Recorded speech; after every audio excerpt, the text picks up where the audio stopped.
Dungeons & Dragons is probably the best known tabletop role-playing game, but there are many others across both fantasy and sci-fi. Exiles Gaming Club in Sydney is dedicated to this form of gaming, and we visited them to find out more. Even in the age of video games and the internet, tabletop role-playing gaming is still popular. And in Sydney, there is a club dedicated to providing a space and resources for this unique style of gaming. Members can choose from a range of games, and on the evening we showed up, a group were playing Cyberpunk. Well, primarily we are a tabletop role-playing club, so mostly Dungeons and Dragons, but also other ones like Shadowrun or Cyberpunk or Battletech.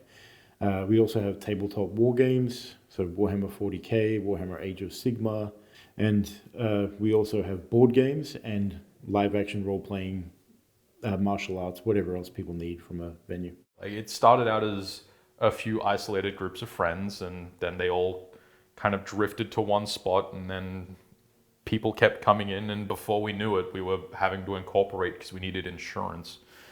So I don't think anyone fully planned it at the beginning, but it just happened. Tabletop gaming continues to appeal because gameplay is only limited by game masters' imaginations. It's kind of like playing a video game where you can do anything. Like there's no kind of limits. So it's like, with a video game, it's like everything's within the bounds of the programming. So it's like, oh, there's maybe one or two ways to solve a problem.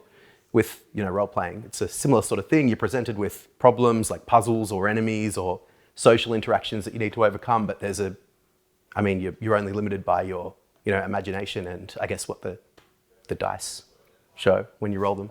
It's a very different experience. So, depending on how you're playing, if you're playing in a one-shot or a campaign, the time investment is quite different. Most board games are designed to be played between 30 minutes to 2 hours, whereas usually you'll at least need 3 hours to get through a decent session of tabletop roleplay.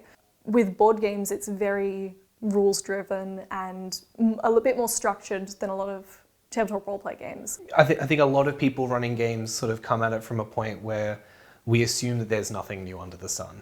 Some of my best games have been ideas that I've cobbled together from different TV shows, different movies, different novels. I usually watch something once and enjoy it, and then the second time I watch it, and I do tend to rewatch things, I'm sitting there going, okay, what can I steal? What can I take from this, twist into a slightly different shape, and then put in my game? And that's a huge part of it. The club was hit hard by COVID lockdowns, but has been coming back to life as members return. I'm very enthusiastic about increasing the sharing between all the community, the local community, not just us, but gaming stores, other gaming clubs, and also encouraging people to go outside the boundaries of normal games like Dungeons and Dragons and explore other genres. My favorite one is Cyberpunk. It's the one I run the most.